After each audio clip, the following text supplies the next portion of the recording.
사도행전 25장 10절에서 12절까지의 말씀을 저와 여러분이 교독하도록 하겠습니다. 바울이 이르되 내가 가이사의 재판 자리 앞에 섰으니 마땅히 거기서 신문을 받을 것이라. 당신도 잘 아시는 바와 같이 내가 유대인들에게 불의를 행한 일이 없나이다. 만일 내가 불의를 행하여 무슨 죽을 죄를 지었으면 죽기를 사양하지 아니할 것이나 만일 이 사람들이 나를 고발하는 것이라 사실이 아니면 아무도 나를 그들에게 내줄 수 없나이다.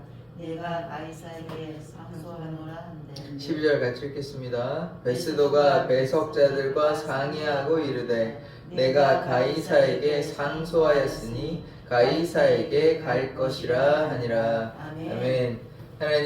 하나님께서 역사하시고 인도하시는 역사의 주관자 되심을 우리가 깨닫습니다. 주님, 우리의 삶을 주님의 그 뜻대로 인도하여 주시옵소서. 예수 그리스도의 이름으로 기도드립니다. 아멘. 이 총독 베스도의 재판이 열렸습니다. 근데 계속해서 말씀을 드리지만 베스도는 바울 편이 아닙니다.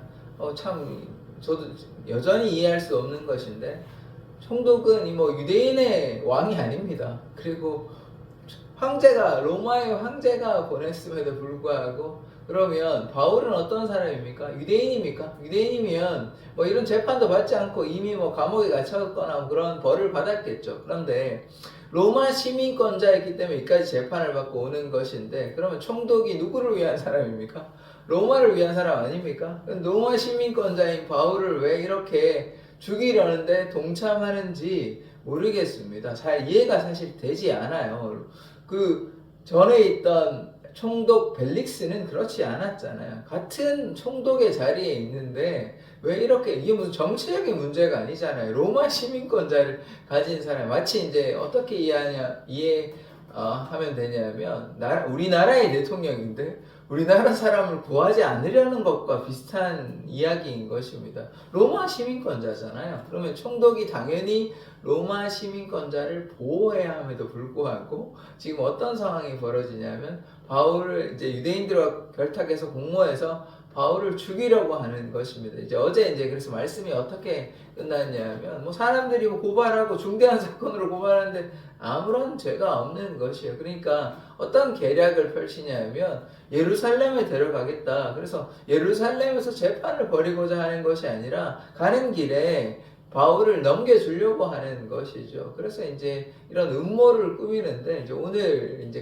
거기에 대한 결과가 나옵니다. 그래서 한번 말씀을 하나씩 한번 보도록 하겠습니다. 10절에 보시면, 바울이 이르되 내가 가이사의 재판 자리 앞에 섰으니 마땅히 거기서 신문을 받을 것이라. 당신도 잘 아시는 바와 같이 내가 유대인들에게 불의를 행한 일이 없나이다. 지금 총독 앞에 서 있지만 지금 이 재판을 받는 것이 결국은 어디를 가기 위한 것이냐면 황제 앞에서 서기 위한 것입니다.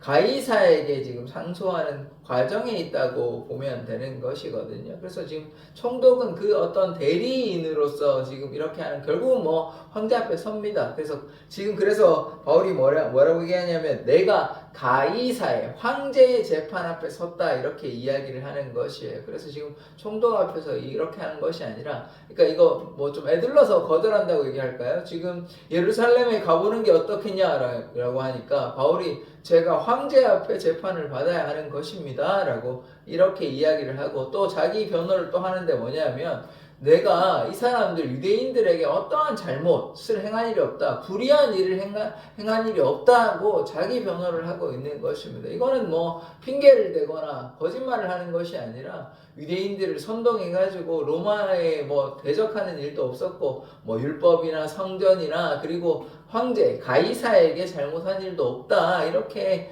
이야기를 하고 있는 것입니다. 그래서 이 음모는 어떻게 되냐면 그냥 단순하게 이렇게 끝이 나게 되는 것입니다. 바울이 안 가겠다 하면 어떻게 할 수 있는 방법이 없는 것이죠. 그래서 이렇게 하나님께서 어떻게 도와주셨는지는 알 수가 없으나 이 음모는 또 이렇게 끝이 나게 됩니다. 그전에는 바울의 생질이 이야기해 주었잖아요. 그래서 지금 여기까지 가이사랴에까지 오게 됐는데, 바울의 생지를 통해서 구하여 주셨고, 이번에는 뭐 어떤 그런 일들이 벌어진 것이 아니라 예루살렘에 가자 그러니까 나는 황제에게 가야 되겠다, 이렇게 이제 이 사건이 이렇게 하려는 음모가 그냥 이렇게 아무런 문제 없이 해결이 돼 버립니다. 그래서 이렇게 진행이 되고 있습니다. 그 다음에 말씀을 보시면요, 11절에 만일 내가 불의를 행하여 무슨 죽을 죄를 지었으면 죽기를 사양하지 아니할 것이나, 자기가 잘못이 있으면 내가 죽을 각오가 되어 있다, 이 말은 뭐냐면 내가 죽기까지 결백하다. 내가 죽어도 좋다는 만큼 내가 자기의 무죄를 이제 입증하는 것입니다. 뭐 죽겠다는 뜻이 아니고요. 그만큼 내가 잘못한 일이 없다. 뭐 죄가 있으면 얘기해보라. 내가 그 죄에 대해서 내가 책임을 지겠다. 그 죄가 심각하면 내가 죽기까지 하겠다. 이렇게 얘기하는 만큼 자기의 이제 무죄를 입증하는, 결백을 입증하는 그런 표현이라고 보시면 됩니다. 만일 이 사람들이 나를 고발하는 것이 다 사실이 아니면 아무도 나를 그들에게 내줄 수 없나이다. 내가 가이사께 상소하노라 한데, 이 고발하는 것이 사실이 아니었잖아요. 뭐 입증하지 못했는데, 증거를 대지 못하니까 결국은 이런 재판을 해서 지금 해결이 되지 않지 않습니까? 저는 이제 로마의 황제에게 가야 되겠습니다, 이렇게 이제 이야기를 하고 있는 것이죠. 뭐 황제를 만난다는 것은 딴 게 한다는 것이 아니라 황제 앞에서 재판 받겠다는 거예요. 왜냐하면 이 문제를 가지고 자꾸 하는데, 사실은 뭐 제가 여러 번 말씀드렸지만 바울은 이렇게 재판 안 받아도 돼요. 그리고 이미 천무장선에서 문제가 다 끝났어요. 그 산헤드린 공회에서 뭐 이렇게, 물론 그 보호하는 측면에서 이제 이렇게 갔지만 그냥 내버려두면 이제 바울의 목숨이 위험하니까요.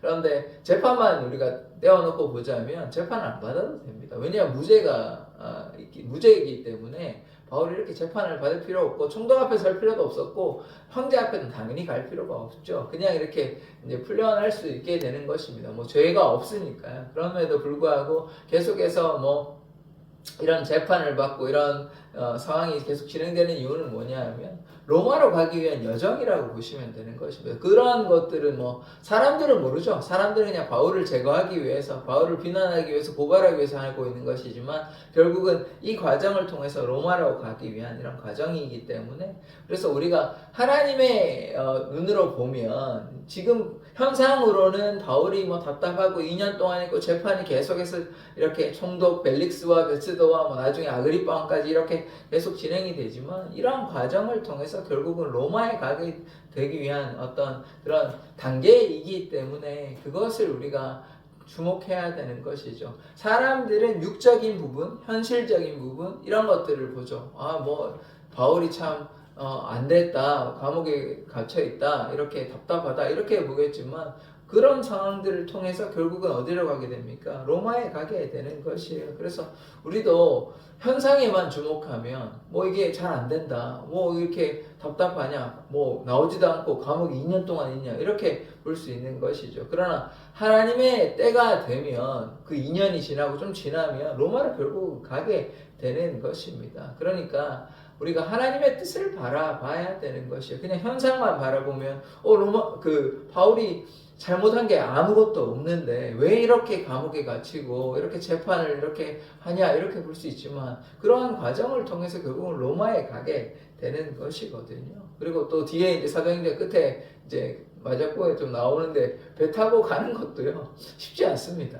그러니까 배 타고 그냥 잘 가면 되잖아요. 근데 그 와중에 또 배가 막 다 부서지고 이런 일들이 생기거든요. 그러면 현상적으로만 자꾸 보면 왜 하나님께서 함께 하시고 돌보아 주시는데 이러한 문제들 가운데 금방 해결해 주시지 않고 그렇게 하냐? 그런데 그게 제가 여러 번 말씀드렸지만 그게 우리의 삶이라는 것입니다. 뭐 문제가 없고 문제가 뭐 생긴다 할지라도 바로바로 해결이 된다면 얼마나 좋겠습니까? 많은 그렇지 않다는 것이 우리의 삶. 우리의 삶이 그렇게 뭐 단순하게 문제 있으면 다 해결하고 문제 있으면 해결하고 이렇지가 않습니다. 이제 바울의 삶만 봐도요. 바울이 뭐 잘못해서가 아니라 하나님께 순종해서 나아갔지만 여러 가지 복잡한 상황 가운데 놓여 있지 않습니까? 교회는요, 전도했다고 또 교회가 또 금방 뭐 잘 되는 건 아닙니다. 고린도 교회 예를 들면요, 갈등하고 우상 숭배하고 이런 잘못된 일들이 생겨나는 것입니다. 그러니까요, 하나님의 일을 한다고 해서 금방 뭐 만사 형통이 돼가지고 그게 되는 것이 아니에요. 그런 것들을 다 감당하면서 했을 때 그 교회가 부흥하고 성장하는 것이에요. 그러니까 덮어놓고 그냥 하나님께 기도했고 뭐 하나님께 순종했으니까 무조건 잘 된다. 그렇지 않아요. 그 하나하나의 속속들이 살펴보면, 편지들을 살펴보면 바울이 그러했다는 게 아닙니다. 결과는 맞아요. 결과는 하나님께서 바울을 사용하셔가지고 교회를 세우고 하나님의 부흥의 역사, 은혜의 역사가 나타난 건 맞아요. 그런데 그 안에 속을 들여다보면 바울의 눈물과 고난과 고통이 있었다는 것입니다. 그거를 외면한 채 그냥 하나님이 역사하시니까 다 됐다 이렇게 얘기하면 굉장히 단순하게 얘기하는 것이거든요. 그렇지 않아요. 성도의 눈물과 아픔과 그렇게 하나님을 향한 헌신이 있었다는 것이에요. 제가 그래서 몇 번을 말씀을 드리지만 온실속 가초는 자라갈 수 없습니다. 하나님의 일이 온실속 가초가 아니에요. 역경과 고난과 아픔이 있을 때 그 아픔이 너무 괴롭죠. 괴로운데 그런 과정을 통해서 하나님의 역사가 나타나는 것이, 그것이 지금 바울의 삶인 것입니다. 바울이 지금 뭐 불순종한 게 없잖아요. 하나님을 향해서 순종하고 결박과 환난이 기다려도 주님 뜻 따라 계속 나아가고 있음에도 불구하고 여전히 문제가 금방금방 해결되지 않아요. 좀 억울하게 자꾸 사람들은 바울을 죽이려고, 뭐 바울이 잘못한 것도 아닌데 무슨 욕심을 부린 것도 아닌데도 불구하고 사람들은 바울을 죽이려고 하는 것입니다. 그러니까 너무나 억울하잖아요. 그렇지만 바울은 순종하고 또 기다리고 그렇게 고난 가운데서도 좌절하지 않고 그렇게 했을 때 하나님의 역사가 나타나게 되는 것입니다. 그러니까 우리가 만약에 어떤 문제가 있었을 때 쉽게 불평하고 하나님 이렇게 해 주시기로 약속하시지 않으셨냐라고 우리가 자꾸 불평하고 원망한다면 하나님의 역사가 나타나겠습니까? 바울은 그러하지 않았다는 것이에요. 바울에게 분명히 약속하신 게 무엇이냐면 네가 이방인의 사도가 될 것이고 그 다음에 임금들 앞에 설 것이다, 이런 말씀을 하셨잖아요. 그런데 그 말씀이 바로 성취가 되었습니까? 제가 여러 번 말씀드렸지만 14년의 기다림이 있었어요. 3년의 영적 기다림이 있었어요. 17년의 기다림이 있었어요. 바로 이루어지지 않았습니다. 그러니까 얼마나 답답했겠어요. 그러니까 우리에게 만약에 적용하자면 사랑의 교회가 이제 부흥될 거다. 그런데 어떤 그 정확한 날짜는 모르죠. 그러면 우리가 인내할 때 답답하지 않겠습니까? 우리가 기도해가지고 이렇게 하는데 왜 하나님 사랑의 교회를 부흥시켜 주신다고 약속하셔놓고 왜 이렇게 아무런 변화가 없습니까? 근데 그렇게 불평하고 원망하는 것이 아니라 인내와 기다림으로 나아갈 때 우리가 또 전도하고 이 힘을 쓰고 하나님의 뜻을 구하고, 때로는 좀 그것이 좀 우리에게 느끼기에는 하나님 좀 이거는 좀 너무 고통스럽지 않냐, 좀 답답하지 않냐 이렇게 생각할 수도 있지만 그런 과정들을 거쳐야 된다는 것이죠. 그러할 때 하나님의 역사가 나타나지, 그냥 한 1년 지나서 아니면 어제 우리 한 달 100일 우리가 기도했으니까 하나님의 역사가 이제 내년에 나타나가지고 막 이렇게 되는 게 아니라는 것입니다. 눈물과 아픔과 고난이 있을 때 그런 것을 통해서 하나님의 역사가 나타나지. 그리고 너무나 잘 아시겠지만 우리가 자녀 키울 때요, 다 응석바지로 원하는 대로 다 주면요, 그 자녀가 잘 성공하고 잘 도덕적으로나 여러 가지 면에서 잘 되는 것 같지만 전혀 그렇지 않아요. 그러면 어떻게 됩니까? 예의도 없고 혼자 할 수도 없는 그런 연약한 아이가 됩니다. 성격은 어떻게 됩니까? 못나죠. 왜냐하면 원하는 대로 다 이루어지니까요. 근데 고난과 역경과 아픔을 이렇게 경험하면 어떻게 됩니까? 돈의 소중함도 알고 또 참 예의를 갖춰야 되는 것도 알고 사람들을 어떻게 대해야 될지도 알고, 그러니까 문제 가운데 쉽게 좌절하지도 않고, 왜냐하면 그런 것들을 다 겪었으니까요. 그래서 제가 비교했잖아요. 다윗은 고난 가운데서 고통의 그런 참된 삶의 의미를 잘 알고 있는데 솔로몬은 그런 경험이 없어요. 전쟁을 했습니까? 뭘 했습니까? 그냥 하나님께서 솔로몬을 사랑하셔가지고 지혜를 주신 것밖에 없어요. 만약에 솔로몬이 다윗과 같이 그냥 죽을 고통 그런 게 당한 것이 그게 일상이었다면 나중에 그렇게 변질이 쉽게 됐습니까? 되겠습니까? 그렇지 않죠. 다윗이 그렇게 회개하고 할 수 있었던 것은 무엇이냐면 그 고난의 의미를 알기 때문인 것입니다. 그러하다면 그것이 다윗의 삶이고 그것이 바울의 삶이라는 것이에요. 바울이 고난을 받아들이잖아요. 하나님께 원망하지 않잖아요. 제가 하나님께 순종했는데 왜 저에게 자꾸 고난을 주십니까? 제 사람들이 왜 저한테 돌을 던집니까? 사람들이 왜 저를 죽이려 합니까? 이러지 않아요. 이러지 않다니까요. 하나님께 순종했는데도 불구하고 이런 고난이 있어도 좌절하지 않고 주님께 믿음으로 나아가니까 하나님의 역사가 나타나는 것입니다. 그런데 우리가 뭐 기도했는데 순종했는데 왜 하나님 이런 역사가 나타나지 않느냐 그러면 우리가 너무나 그냥 단순하게 그렇게 하나님의 역사를 사모하는 것이에요. 그러나 그렇지 않습니다.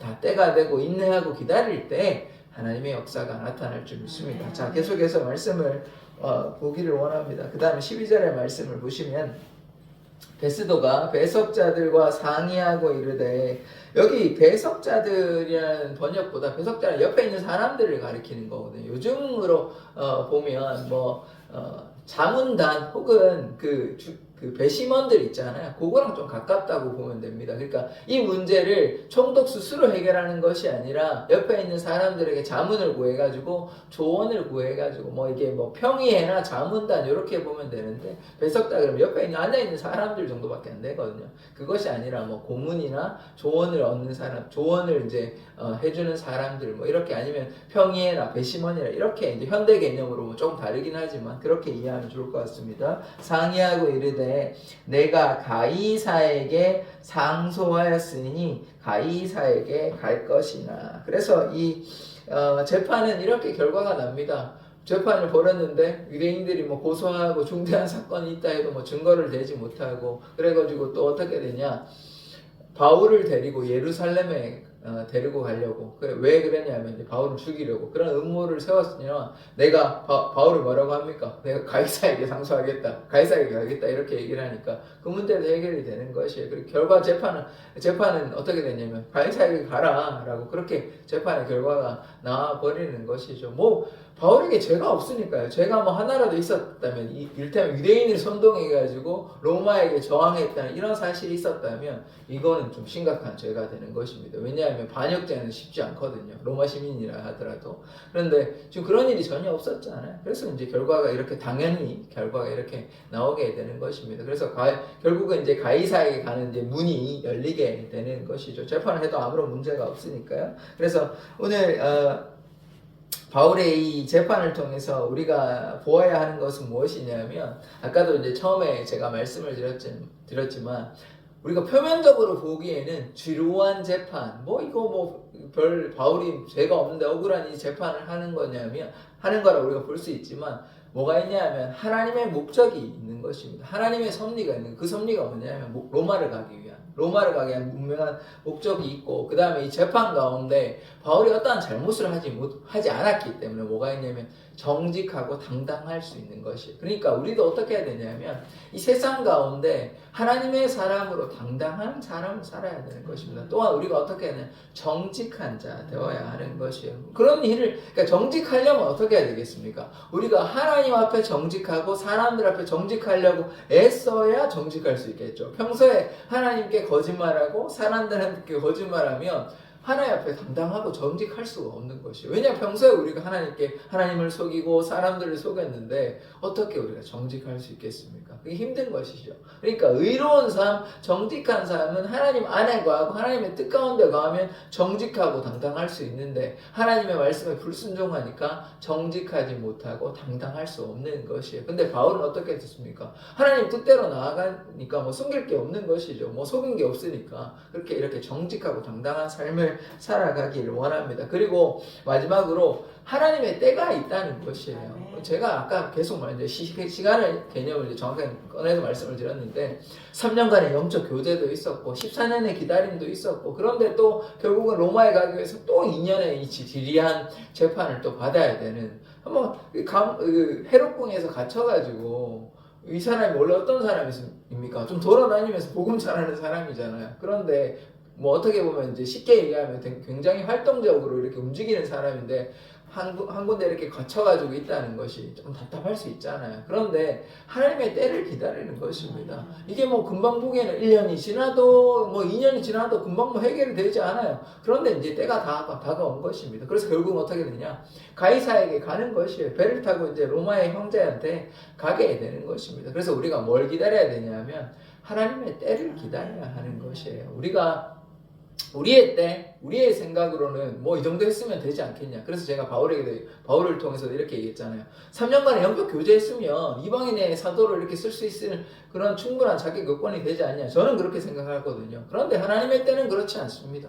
하나님의 때는 아직 아닌 거예요. 하나님의 때는 40대 정도 돼야, 40대 중반 정도 돼야, 그때야 하나님께서 사용하시는 거예요. 제 생각에는 좀 더 어리고 열정적이 있을 때 30대 이렇게 했으면 얼마나 좋습니까? 30대 초반에 쓰면 너무 좋잖아요. 그런데 그게 하나님의 뜻이 아닌 거예요. 그때는 아니고 40대 중반 정도 돼야 그때가 하나님의 뜻이에요. 그게 왜 그런지 저는 모르겠습니다. 하나님의 때가 그렇다면 우리가 순종하는 거예요. 하나님의 주권을 인정하는 것이에요. 그게 모세의 이야기가 똑같은 거거든요. 40세 혈기가 왕성하고 지혜롭고 그때 금방 그 이집트에서 많은 것을 배우고 그렇게 막 힘이 있을 때 하면 얼마나 좋습니까? 근데 그게 하나님의 때가 아니라는 거예요. 그리고 한 20년 동안, 10년 동안 이렇게 하면 또 안 되냐 이런 생각이 드는데 굳이 40년 동안 또 있어야 되는 것이에요. 그러면 그래가지고 모세가 나는 말을 잘 못합니다. 이렇게 얘기할 때 하나님께 쓰시는 거니까 이런 것들은 사실 제가 이해가 안 되거든요. 그러나 우리가 인간적인 생각으로 인간적인 뜻으로 왜 하나님이 이렇게 하지 않느냐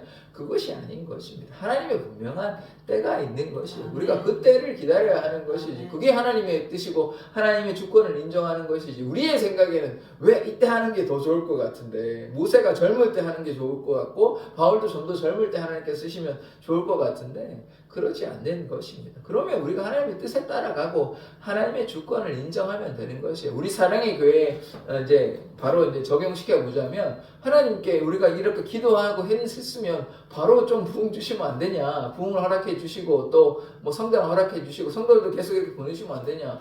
그렇게 생각할 수 있습니다. 그런데 하나님의 때는 아닐 수 있잖아요. 하나님의 때는 아닐 수 있잖아요. 그럼 우리는 또 기다려야 하는 것이에요. 그 뜻이 왜 그런지는 다 이해할 수는 없습니다. 우리가 다 이해해서 신앙생활 하는 거 아니에요. 이해 안 돼도 하나님의 주권을 인정하고 우리가 그러나 기억해야 될 것은 무엇이냐면 하나님께서 우리를 사랑하시고 우리를 지켜주시고 우리를 돌보아 주신다. 이것은 우리가 믿고 간구하면서 나아가야 하는 것이지 하나님께서 우리를 사랑하지 않아서 이건 아닌 것입니다. 그때가 연기되거나 그때 하나님의 때가 있다는 것은 하나님께서 우리를 덜 사랑하시거나 우리가 잘못해서 이런 개념이라기보다는 하나님의 때가 있다는 것이 그 때를 우리가 기다리고 그때까지 우리가 어떻게 되냐 믿음으로 순종해야 되는 것이에요.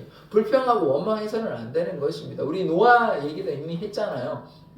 방주 지을 때까지 하나님의 때가 나타날 때까지 그렇게 인내하는 것이 그게 하나님의 때인 것입니다. 우리 인간의 눈에는 그냥 하나님께 그리고 또 어떻게 보면 하나님께서 다 해결해 주시면 안 되냐고 하나님께서 배를 그냥 뚝딱 만드는 게 어렵겠습니까? 그런데 어떻게 됐어요? 노아의 손으로 그걸 만들었다는 거예요. 그러니까 우리에게도 물론 하나님의 은혜로 우리가 살아가고 생사화복을 우리의 생명도 하나님의 소관이지만 우리의 몫이 있다는 것입니다. 노아가 자신의 몫을 감당했다는 것이요. 그 배를 누가 지었습니까? 노아의 가족들이 지었어요. 하나님께서 분명히 기적적으로 짓지 못하겠습니까? 할 수 있죠. 그거 하면 금방 이렇게 할 수 있지만 그거를 이 사람들이 땀과 노동을 통해서 그렇게 지었다는 것입니다. 그래서 하나님께서 우리에게 원하시는 그 일들을 우리가 순종함으로 감당해야 되는 것이에요. 그래서 노아의 삶에서 우리가 볼 수 있는 것은 순종했고 인내했고 또 자신의 손으로 그렇게 만들었다는 것. 그래서 하나님의 일이 하나님께서 그냥 한꺼번에 하시는 것 같지만 그렇지 않습니다. 하나님의 사람들을 통해서 그 사람을 세워가고 변화시켜가지고 그 사람의 삶을 통해 하나님의 역사가 나타나는 것이에요. 그게 지금 누구냐? 바울이에요. 바울이 처음에는 예수님을 박해하고 마음대로 살던 사람이 그렇게 변화되고 또 깨닫고 기다리고 인내하고 그리하여 지금까지 온 것 아닙니까? 그래서 마찬가지예요. 우리의 삶도 이 바울의 삶과 마찬가지라는 것입니다. 때로 역경이 있고 고난이 있지만 그런 고난 가운데 좌절하지 않고 인내하고 기다리고 하나님의 때를 구할 때에 비로소 어떻게 되냐? 하나님의 역사가 나타나는 것입니다. 그래서 저는 믿고 있습니다. 우리가 왜냐하면 말씀이 그렇게 이야기하고 있으니까요. 하나님을 가까이 하는 자는 하나님께서 가까이 하시는 것입니다. 우리가 쉬지 말고 기도하고 먼저 하나님의 나라와 하나님의 영광을 구하니까 하나님께서 지금 우리 교회를 위해서 기도하는 거잖아요. 이게 하나님의 나라를 위한 기도인 것이지 뭐 제 욕심을 위해서 기도하는 게 전혀 아니잖아요. 그렇다면 하나님께서 하나님의 때에 사랑의 교회를 부흥시켜 주시고 은혜를 베풀어 주실 줄 믿습니다. 그러니까 우리가 뭐 해야 돼요? 하나님의 때를 기다리고 하나님 뜻에 순종함으로 나아가야 하는 것입니다. 왜냐하면 그것이 하나님의 계획이기 때문입니다. 교회를 세우신 분은 누구십니까? 우리가 뭐 욕심부려가지고 뭐 교회를 어떻게 해보려는 게 아니잖아요. 하나님의 뜻을 구해서 교회를 세웠다면 하나님께서 이끌어 가시고 하나님의 때에 우리가 순종한다면 반드시 하나님의 역사는 교회에 나타날 줄 믿습니다. 기도하겠습니다. 하나님께서 바울의 삶에 함께하여 주셔서 역사의 주관자 되셔서 바울의 삶을 인도하여 주셨음을 우리가 믿습니다. 우리의 삶을 지키시고 인도하여 주셔서 무엇보다 이 사랑의 교회가 하나님의 뜻 가운데 거하며 하나님의 역사가 나타나는 귀한 교회 되게 하여 주시옵소서. 예수 그리스도의 이름으로 기도드립니다. 아멘.